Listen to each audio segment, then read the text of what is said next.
Alright guys, feeling right back in more Yakuza like a dragon next morning. Kinda at 11:20. I am trying to listen to the Big Brother live feed update. So we'll do that. And yeah, we'll continue with the game. So yeah, we were grinding at the end of last episode. Now we're kind of at the point where I have gotten a decent amount of upgrades, but I do feel like we should go and go to the pawn shop, sell our stuff, and then heal. And then yeah, just see if there's any like last minute thing we could buy from here. Probably not, but then we'll go and try to do the thing again. But we're gonna have to run around the entire fucking thing because we can't fast travel right now for whatever reason. I don't even think I'm going the right way. What level are they? Okay, I think we'll fight them. Feels like Jed is an emotional player. He thinks other people are going to catch on to this, but that's why he told Jed that Jed was the one that Josh was trying to get up on the block, because he felt yeah, to be honest, I'm not really feeling too great. So not really gonna commit to recording too much here. Jed is definitely a more emotional player than Ty, at the very least, based on what we've seen. He leads a little bit more with his emotions. Ty is a much more reserved and controlled person. Not that Jed, I wouldn't necessarily call Jed an emotional player, but in comparison to Ty, he definitely reacts a bit more, and he did react to this information exactly how Ro wanted him to, so it's a pretty decent read.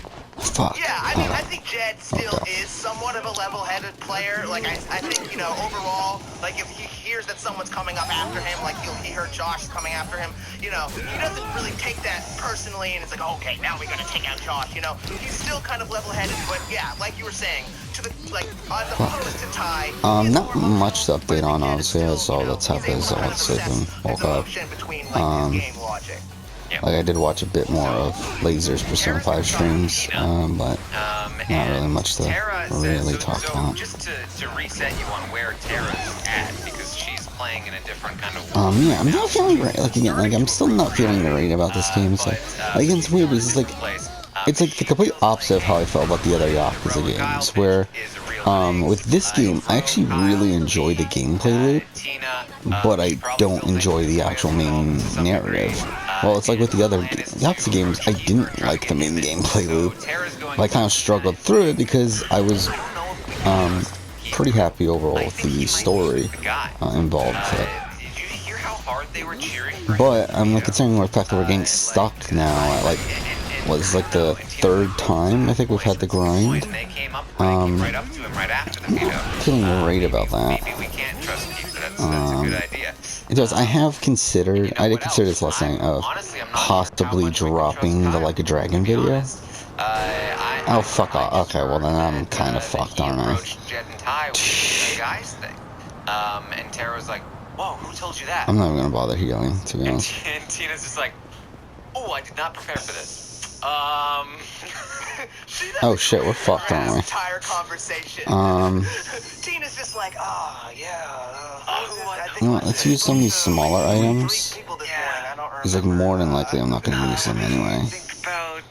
In combat. And then she comes around to let's leave it like that. Point is though that we should keep an eye on Kyle. And Tara's like, yeah, we'll keep an eye on Kyle. Yeah, they say, like, you know, Tara's like, if Kyle is teamed with the guys, then he'd probably be more on the bottom of it than, you know, all the other guys. But they can't trust him. I just think that Tina's doing a fantastic job with this. I mean, with that particular interaction, maybe it wasn't the greatest, but I think Tina... Everyone slips up here and there. Yeah, okay, let's go ahead and actually go ahead and do this. I'll write this a great job with Tara, trying to, you know, get her to trust her and believe her. And actually, what is this menu anyway? Is it just extremely well, where she's set up so well that, jobs. you know, if Kyle and Rowan do win an HOH next week, she's 100% safe. And obviously, if, you know, the Sunsetters win HOH next week, she's safe. So I think she doesn't really need to really, you know, put her foot on the gas that hard in the beginning of the game, but she just has like a lot of places where she can go in case anyone wins HOH. Yeah, I did not realize how good these were in terms of getting money.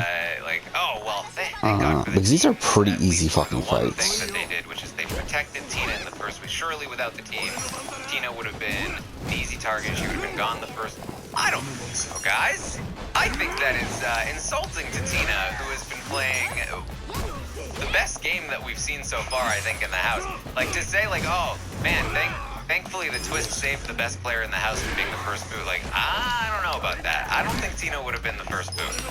Yeah, also Tina, respect to Tina, because Tina's like way older than the rest of the house gets. You know, later on we're gonna see Josh talk about, I might be like speaking ahead, but this fits in with everything, where Josh is talking about how like, oh, like the game is like set up against me, and because the house guests are all so much older than me. But I don't think that's the case at all. I think that Tina's just like above and ahead of the rest of the pack, even though she's way older than everyone else. Like, you know, it's harder to integrate, but she's doing such a great job of it.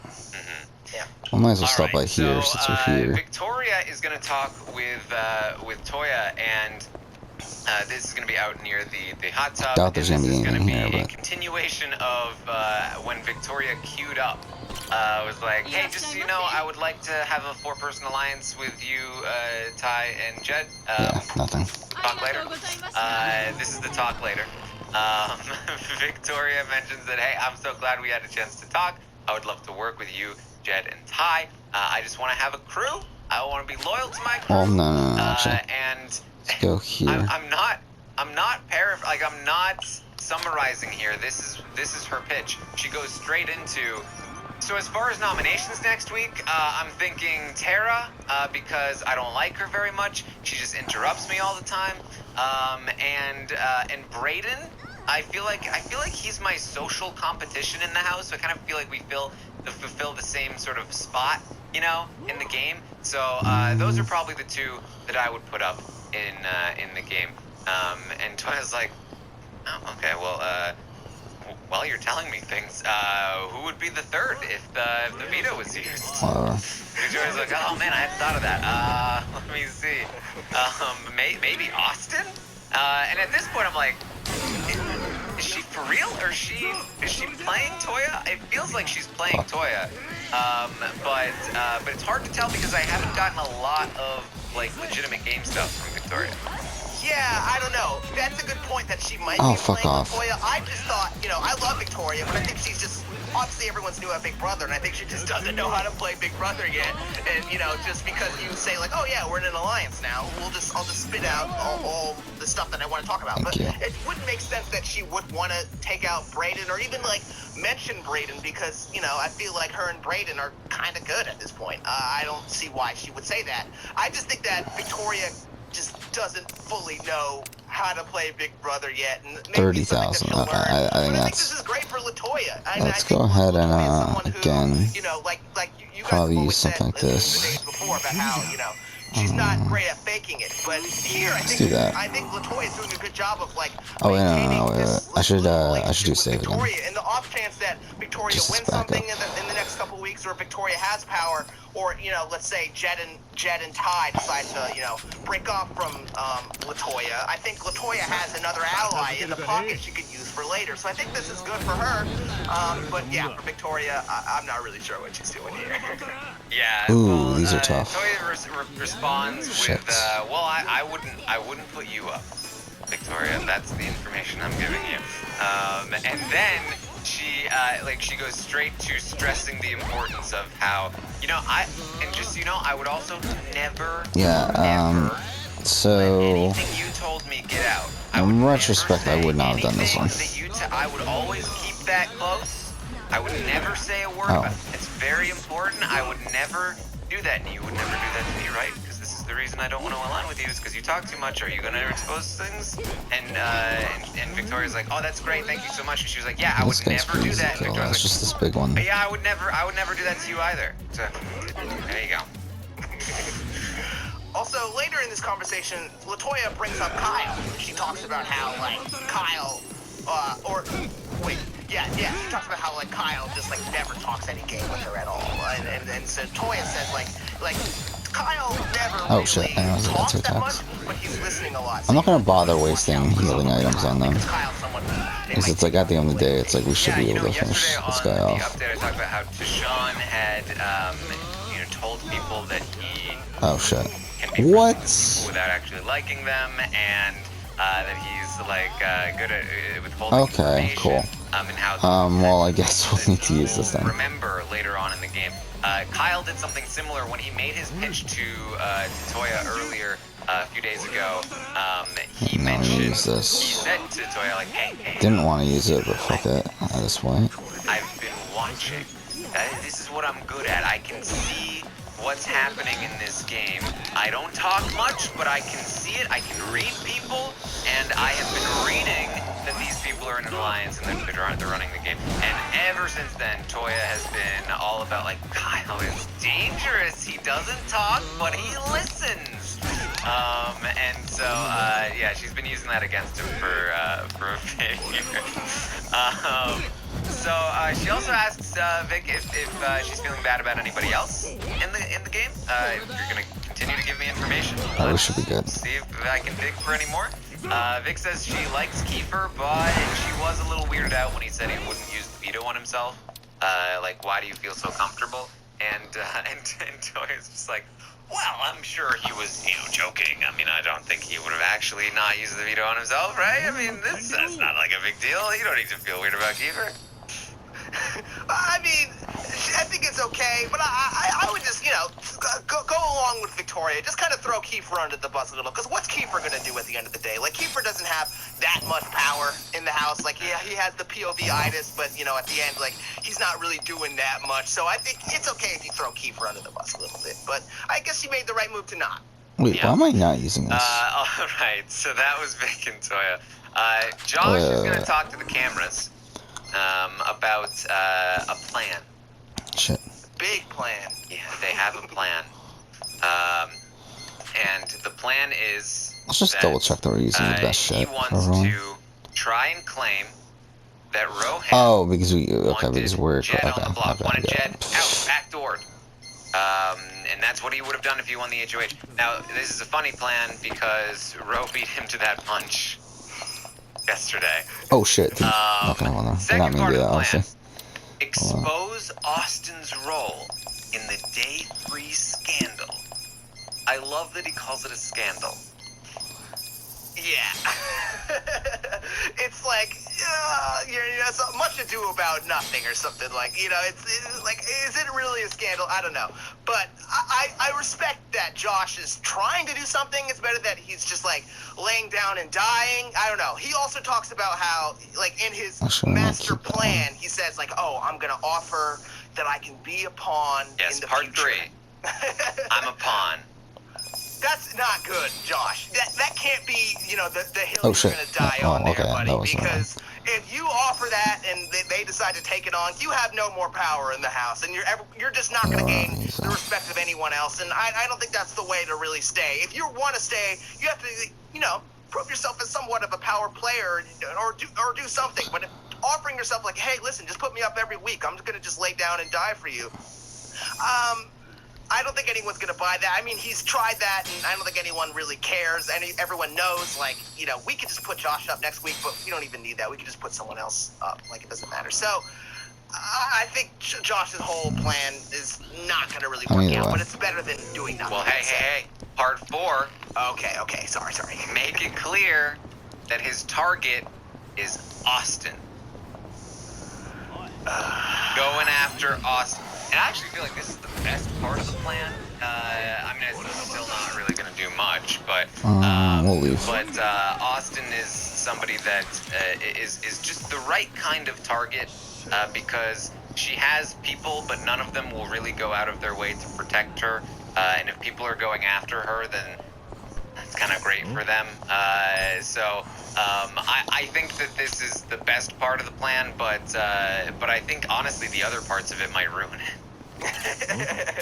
Yeah, the row plan, the first one is probably the worst one, just because, he has no shot for that. I think the Austin plan could work, but I also don't think anyone's going to really stand on the sidelines and watch, like, the great, all-time Big Brother feud between Josh I don't know how much Austin, they sell in this game, though. Biggest power players the game has ever seen. I know in the other Yakuza games they sell for, like, a ridiculous amount, but I feel like in this game it's going to be more balanced. I mean, yeah, that's Especially considering how much the bronze plate pretty much, like, sold for nothing. Oh, they can not do this? Alright, So Ro, Tara, and Tina are gonna have a brief Actually, why did I get all my health conversation. back? Ro says that he thinks they'll be in a great spot if he stays this week. That their alliance is building momentum here. Tara says nobody's gonna see the four of us coming. No, I did not. Ro agrees. And Ro talks about trying to maybe reel in. Maybe we should look at Vic. Maybe we should look at Kiefer still. Tara says, well, watch out because I think the guys are gonna be trying to do that too. And Tina's staying pretty quiet in this particular convo, but she's chiming in at the right moments to sort of like, you know, when people are getting excited, she's like, oh yeah. But she's not contributing much to it in this particular conversation. Yeah, Tina's big thing whenever this conversation's going on is, oh, we have to keep it super secret. Like, you know, don't tell anybody. Like, which is great because you're contributing, but also saying like, yo, keep your mouth shut up. Yeah. If anyone else finds out, I'm done. You know, this is great. And notably, like, you know, Kiefer has talked about Kyle and Ro to the group. Toya's talked about Kyle and Ro to the group. When Tara says nobody will see the four of us coming, Tina hasn't ratted them out This is yet. going terribly. And I think she's very willing to let them go. Lots of people have told Tina that they're going to nominate Kyle and Ro next week. She said herself that she'd nominate Kyle and Ro next week. I don't know if I believe her, but she's not exposing any of that information to either side because why would you do that? Yeah, I'm very excited to see, you know, in week 3 or 4, when if all this stuff gets exposed, how Tina's going to be able to, you know, tackle all this and get through all this and get on the other side, okay? Because that's something, like, she's doing a great job of, you know, setting everything up, but now we're going to get to see if she's actually going to be able to pull it off and going to be able to sell, you know, Jed and Ty that, it was never working with them. It was just like they were trying to talk to me. And the same thing between Kyle and Rowan. It's going to be very exciting. It is 100,000. That's pretty good, actually. Yeah, and I mentioned this last night. I doubt there's anything good to buy. Like, Tina is not in the Cody spot. Where, you know, for Cody, he was in the driver's seat of every single one of the alliances he was in. So no matter what happened with those alliances, with the competitions, who went after who, he could easily transition just to be safe here, I the want to do new this. seat of power. Tina is in the center of the house. She's in a great spot with the whole house, but she's not necessarily in the best spot within the Sunsetters themselves. And so she actually needs to make sure that the Sunsetters don't steamroll all the way down, because that could be dangerous for her. Now, that said, I don't think it's immensely dangerous for her, because she does still have Toya and Beth. And at the very least, that means that she's got like 3 of 6 to some degree. But it's still not the best place in the world for her. So we're kind of looking at a situation where she will need to manage some things in the future if she wants to take the best path forward. And that means that, like, hey, Kyle and Ro might take a shot at Ty and Jed. That's kind of what she needs to have happen at some point. She doesn't want like Kyle and Ro to end up on the block next week and like they go home and then they just get crushed week after week, because then all of that advantage that she worked so hard to build up is just wasted, right? So there's definitely you know, a path here that leads to a lot of entertainment and a lot of work for Tina. Yeah, it'll work best if, you know, like the alliance is ping pong between HOHs. And I also think it would be very great for Tina if she had like a very strong number 1, which I think like she has people who are close, she's close with, but I don't know if she has that very, very 100% like number 1 final 2. You know what I mean?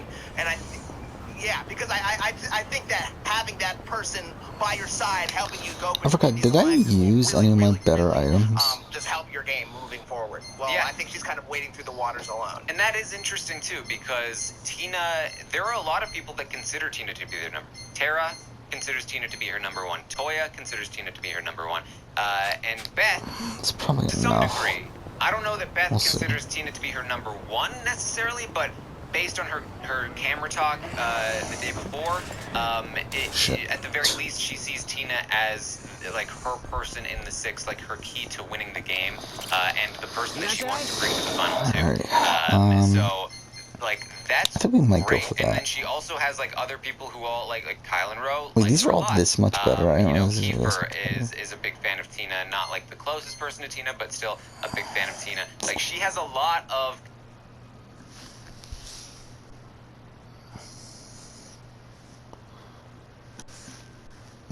Okay.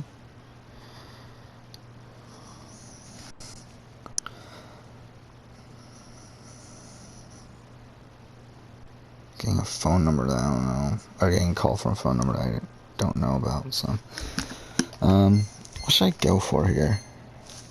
I'm pretty sure it's not my job based off the probably more application. than anyone else in terms of people who consider her to be their number one. But she doesn't seem to have a single person that she's able to completely confide in and plan with. Tara, she's tight with, but she's blind to the Sunsetters. She's withheld a lot of information. Toya seemed like that person, but I think that Tina has backed away just a little bit because she's recognized how team-focused Toya is. But Toya still seems to be the person she wants to confide in most. It's just, I think they have a slightly different philosophy when it comes to the game. And then obviously she doesn't trust much at all. So she really doesn't have that confidant that a lot of players in this position do. And that will also, I agree, make things a bit more difficult for her until she is able to find somebody. Yeah, yesterday Slightly you guys better were, defense. you know, very aptly calling her like similar to like someone like a Derek. I was kind of viewing her as someone kind of like a Danielle Reyes, who also kind of navigated These you know, two, the game like like, this. But I think she needs her. So is it better to buy 2 of these, or should we go for really confide in, but I'm excited one to of see her that? moving forward. Yeah. All right. So, Kyle is going to talk with Austin. I mentioned this conversation not because it was necessarily strategically let's actually relevant, do but this. I thought it was a It's good way better in example terms of what I think is blocking Kyle and Ro from working with Brayden and Austin.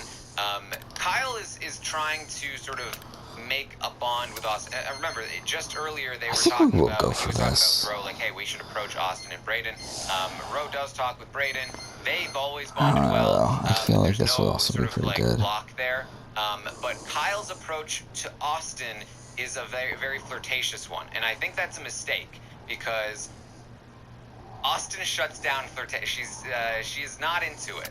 And so I think this is like, just my read on Kyle is that this is how he thinks this is the best way to interact. So at the end of the day, that is what we're trying to do, is to... right, like, I'll just turn the charm on, and then we'll have an alliance. And so he's really putting the flirt on as much as he can. He's talking all about his Big Brother camping experiences. So Kyle's actually a Big Brother fan, and has organized these big camping trips do safe here. And they vote each other out, and there's a winner. I'll try this out again. And he likes to tell stories about them, about like, oh, and I don't know why. It's again like Kyle really egregiously bad at this sort of thing where he tells people like threatening things about himself. Like, oh yeah, there's this one time like my buddy was he was giving a speech about like pretending to have a power, and then we all agreed to flip the vote on him. And he was like, oh, my friend Kyle flipped on me, and it was so funny. Like, oh, it was so funny when that happened, when I did that to him. Like, what are you doing? You're in a game. You're in the exact same game where you don't want people to think that you're gonna flip on them, man. Yeah, I mean, and for Kyle also, it's so easy for him. Like, just the way he looks, like, it'd be so easy for him to just not say any of this stuff. I don't care now. Wait, can I skip this? Oh, I forgot I can skip this.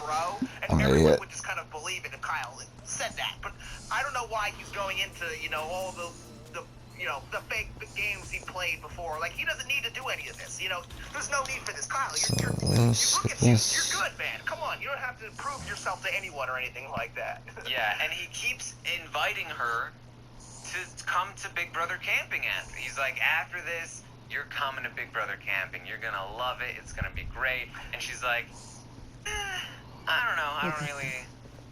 I mean, you know, I'm sure we're all gonna visit each other. We'll all be traveling, you know. I keep forgetting to skip these. He's like, oh yeah, but yeah, you gotta come to Big Brother camping. And she very clearly is not. I guess we'll just jump right into it. What should the strat be though? Either is not seeing it, or, like, should we go straight for him? He really feels like he'll be able to, you know, get through or something. But there's a big disconnect here, and it's a big failure. The thing is, like, he's so much more powerful though, right? And I wonder what that means for the idea of Kyle and Ro. You know, actually, I think that's what we'll try to do that. Again, we have a save, so we can. But yeah, I think what we'll do is we'll try to go for the hard guy to kill. Go all out on him first. That's kind of how he thinks, like, all right, I'm gonna just, do my thing. I'm Kyle. Look at me. I'm good. But I think, like, he thinks he has it locked in, but I'm not sure. I mean, he definitely doesn't have it locked in. But I think it's still kind of funny to watch. Yeah. Because that was our biggest issue by the end of it. Was the fact that like we kept on having to heal instead of being able to attack him. And it's a bit of a strange one. I can't say that I'm impressed because it just seems too messy. But basically, they're taking a Q-tip and they're putting mustard on it, and then they're using the Q-tip with mustard on it to write on the inside of an egg carton. And so every egg hole is a day, and then they're trying to count how many things happened in that day. I think we'll have to use in each, in the bottom of each hole, to sort of like have some sort of study guide. And part of the reason I think this is a little silly is that, first of all, there's only so many holes in the egg carton. You're gonna run out very quickly. Second, mustard is very messy. She already got a spot on the bed. And they're like, how are we gonna explain this? Third, writing with mustard on a Q-tip, I couldn't see the numbers, but it seems like you're not really gonna see, it's not like it's a pen. Are you really seeing what the numbers even are? Is there even a point to it at that point? Do you even need to number them? Can you just, mark this is the beginning and this is the end and then just count in the egg carton? The numbers don't even seem to matter that much. No, Karen, you're not. It's like a quill. You dip it into the mustard. You're like, on the 4th day, Kiefer won. I think that they're just writing it down. It's fine. No. I don't. Maybe they could just get another carton. I don't know. I also think maybe they should have asked Kevin Martin how he studied before the season. They should have figured something out because the egg carton thing is not exactly the best plan. I'm trying to figure out a way they can cover up with the mustard. Maybe they'll say they got Wendy's or something like that. Oh, I spilled my Wendy's on the bed. I'm not sure. But we'll see what happens. Yeah. Fucking target her. An interesting bit here as well. Targeting system in this game is such shit. There's even a little bit of rivalry going on between Jed and Ty. Ty does bring up that hey, and Beth is talking about it too. Jed is smart. Jed remembers this stuff. Now, if you recall, in Jed's bio, he mentioned that he wants to intentionally flop in the memory comps in the early game because he doesn't want people to know how good he is at memory stuff. But, of course, he has already kind of messed this up because he has made it pretty clear to everyone that he has a great memory. He remembers everyone's birthday. He remembers all of these other things. And these are things that Ty and Beth are talking about. He's got a great memory. He's going to kill this stuff. I think in retrospect, maybe I shouldn't go directly for him. Because I think the thing that is it's allowing for these other people to be able to make attacks on us. Jed has not done the best job in the world at hiding his memory prowess. Yeah, Taryn, do you think that, I mean, at this point, Jed and Ty definitely have a final 2, and that's what they say to each other, but do you think in each other's heads that they actually know I'm taking... So if we do end up dying here, we'll go for it alone. Final 5, final 6, or whatever, I'm gonna click this dude. Do you have any idea? Well, here's the thing. We are now, 4 or 5 days into watching the live feeds, and I have seen a total of maybe 10 minutes of Ty and Jed talking to each other alone. There's a lot of talk of Ty and Jed. There's a lot of assumption that they're working together. We saw the episode where they, made their initial alliance. We're assuming that they're working in tandem, but they have not coordinated at all. They have not once by themselves talked about the potential row flip. Ty is still trying to push it a little bit. He's run into a lot of resistance, and it seems like he's starting to give up. But Jed is completely on a separate page and is going in the complete opposite direction. never checked in with Ty about it. Ty has never checked in with Jed about it. The only time I've seen them talk alone, they've just kind of been joking around. They did not, like, it was not like, we're alone. Oh, we're doing this, we're playing everyone. Oh, what's the plan? They were just casually kind of joking about, stuff in the house. I think it's very possible that these two are not working as closely as we have been assuming, and that they are not as focused on, like, being a duo as even the people in the house assume. I think they are great friends. I think they will be working together for a long time, but this does not seem like a super strategic pairing as much as it does just kind of like a friend pairing as of right now. Yeah, I feel like this is also something that happens a lot in Big Brother, where, you say, actually, we can't be just seen go for him. together, we're not Oh, wait, I did not mean to do that attack. together, so we gotta break apart. At least it'll kill him. Break apart, you don't spend that time with that person, so you kind of forget about them, and you move on to, like, oh, I'm talking to Beth, I'm talking to, whoever, and so you kind of forget about, oh, wait, I had this deal I made with this person on the first day, now, I've moved on, and then you're right, it is only the first week, and we've only seen, 5 days of feed, so it is possible that, maybe this alliance that they made for the first day might not actually come to fruition as of right now, just because, they haven't seen each other that much. Yeah, and so, like, when it comes to endgame, I don't know what it means. I mean, obviously there's a lot of time. I just, like, I don't think they're locked in. I don't think they'll betray each other anytime soon, but they, like I said, it's not working, like, as a duo that you'd expect, them to be working as, sort of like, I'm trying to find a comparison, but it's actually difficult. Like, I was like, maybe like Cody and Tyler, but even then, like, they talk strategy a lot. They were working together to a decent degree, and I haven't seen any of that yet from Ty and Jed. I expect we will. But this is not Chilltown. They're not like scheming together about what they're doing, at least so far. Yeah, maybe we'll hit a point where, like, a big this might be hardship will have to, bad. like, put them back together. I think we gotta take the Right now, loss. like, they're doing fine. They're kind of coasting. They don't really need to, set up anything or do anything. So yeah, I think they're chilling. Okay, we're good.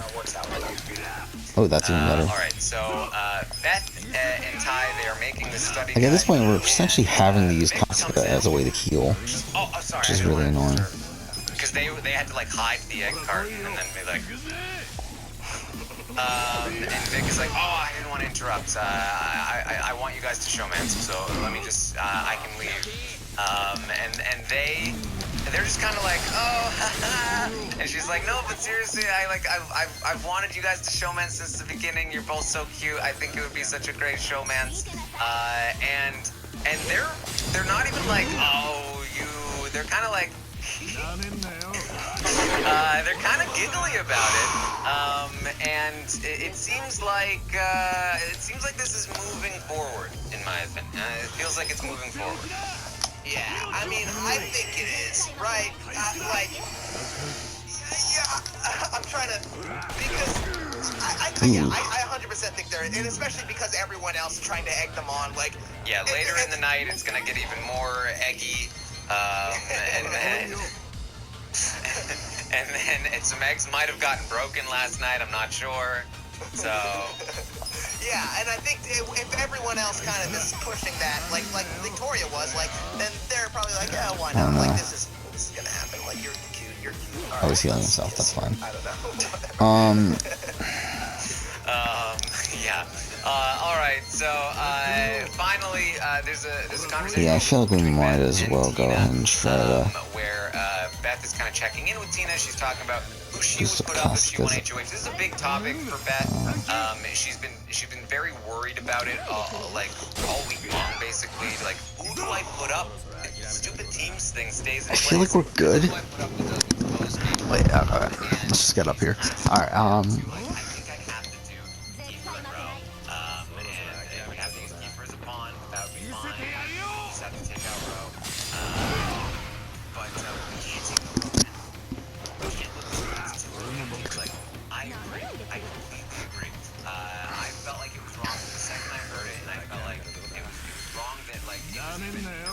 got to the point that it did without like a full discussion.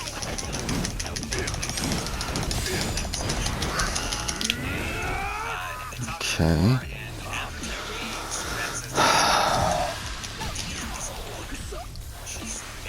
I love her. You know, if Jen, Ty, and Toya think they're gonna run this show, I'm gonna have something to say about it because Tina is worth every bit as much as them in this alliance.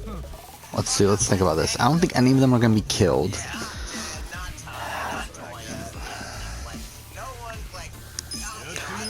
Should I take the time to boost? Reassuring her, massaging her, and making sure that she's good, and making her feel like one of the alliance. Because again, like Jed says, like I'm the one who wins. So maybe Beth feel like Yeah, I think let's do that. Tina being a great ally to Beth really makes Okay. like the random six wheel they had to bring on, which I think is great. Yeah. And it's actually a little bit funny because Beth is going to talk to Jed, and Jed, this is when they bring up the conversation again. But she also mentions like, hey, Who's next? Okay, she is. Okay, so that's good. like, oh, I did something. And it's like you did it so well. And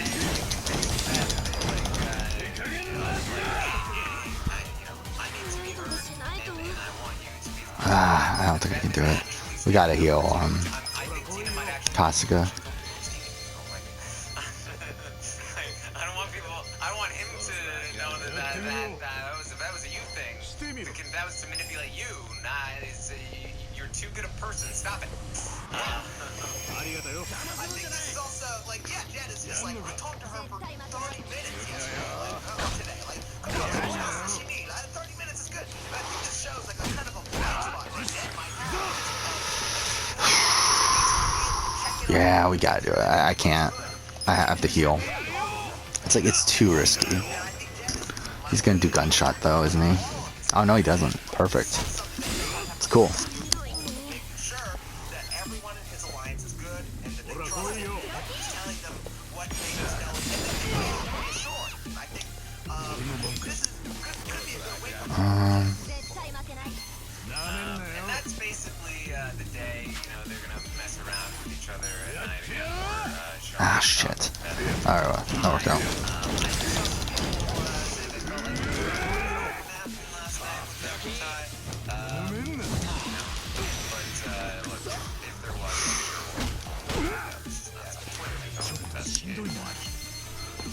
Something else that I saw, like right before that conversation, was Ty, Okay. and they were talking about like Josh, and they were talking about Josh's plans to blow up the house, which I think is interesting that, but they said like, they know like, it's just not gonna listen to Josh. Like if Josh says something, just ignore it. Like it doesn't. Josh is not gonna do that. Which I think shows like Josh is out the door. Josh doesn't really have to, especially if they know his master plan already.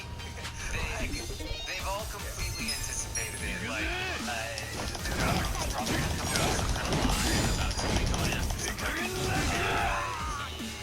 He's definitely gonna call out Austin. They know this. I think he must Maybe it would have been better if we went another round. Okay, cool. Oh fuck, he gets another attack? That's some bullshit. Hopefully he doesn't. Okay, we're good, we're good, we're good. Whew.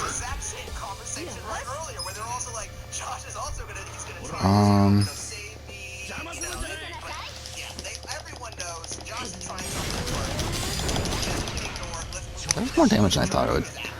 Okay, so he's next. anything else you wanted to bring up? Yeah, I think we gotta heal.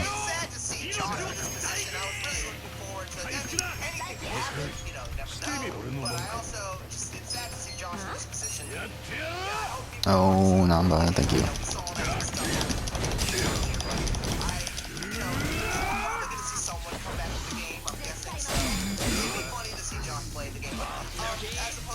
No. Okay, that's not bad. It's only like one attack's worth. Yeah, I skipped most of the Josh conversations. He talks with Keeper and Kara, but I should have actually healed.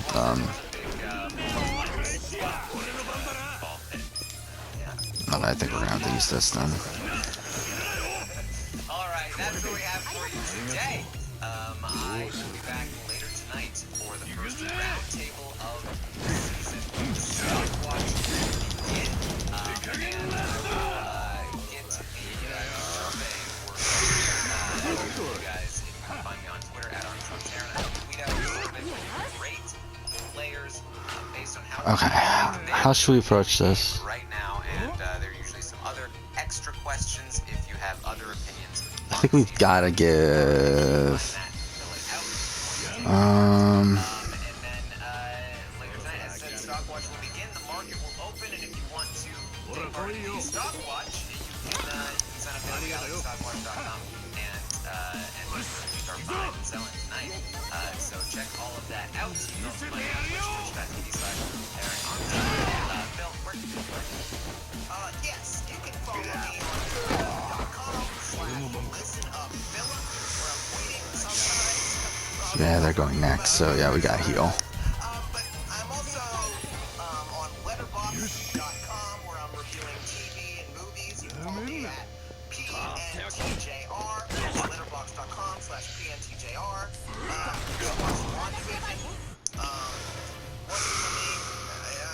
I'm sorry, guys.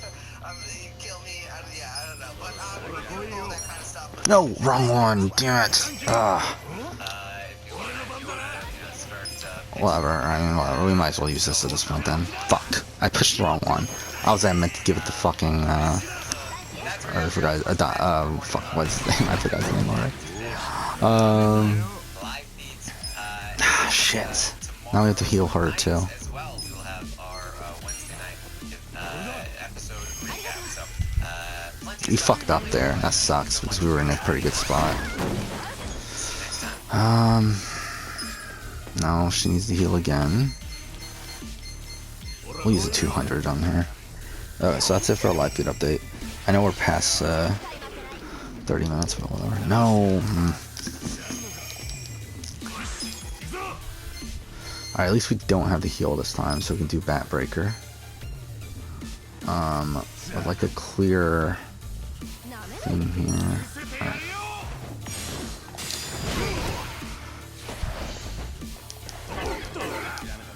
Perfect. Ooh, well that sucks. I think we just got attacked then. Oh shit, what? That's all the damage is?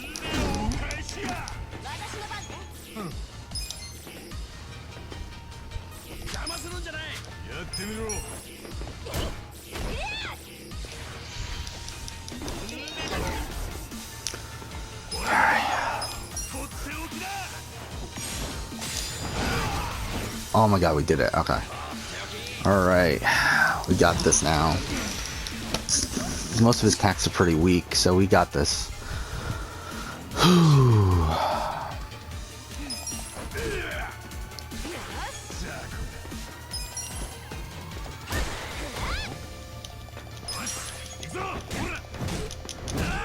It'll take a few turns to kill him, but we should be pretty good.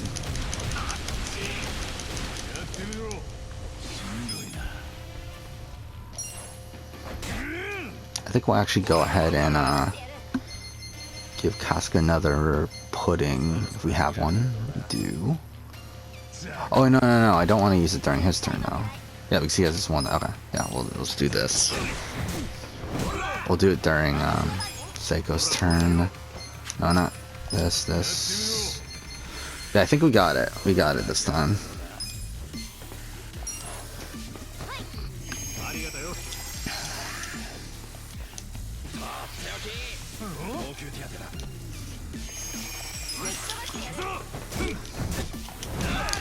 Again, his attacks are mostly that's why I wanted to get rid of the other guy first, because none of his attacks are mostly healing and defensive. So,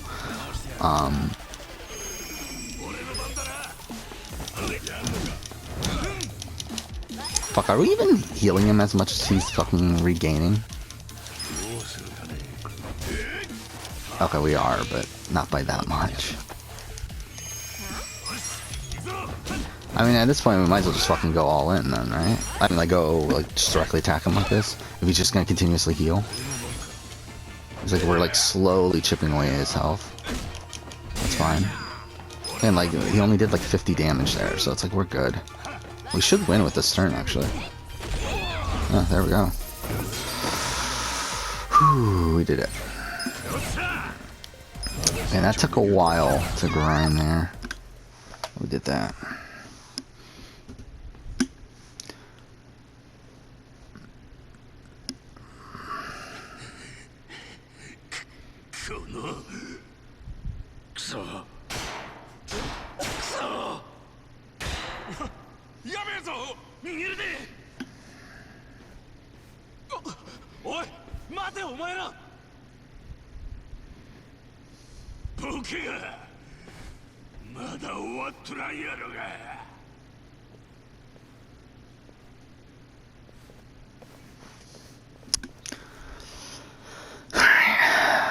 Hope this cutscene isn't too long, though knowing Yakuza it will be.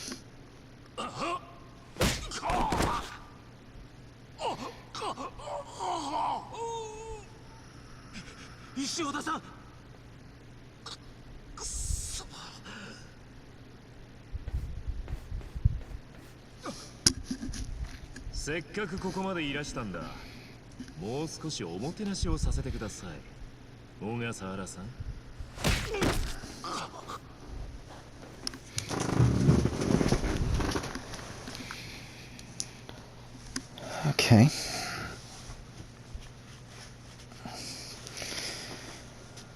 That'd be cool if this was the end of the chapter.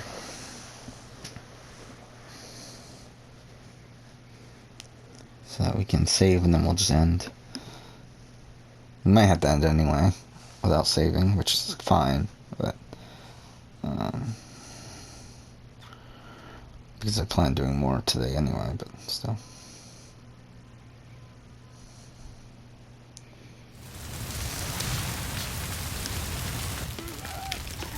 You know, I think we should just end anyway. We'll just end anyway. Next episode we will continue on. For now, thank you for watching.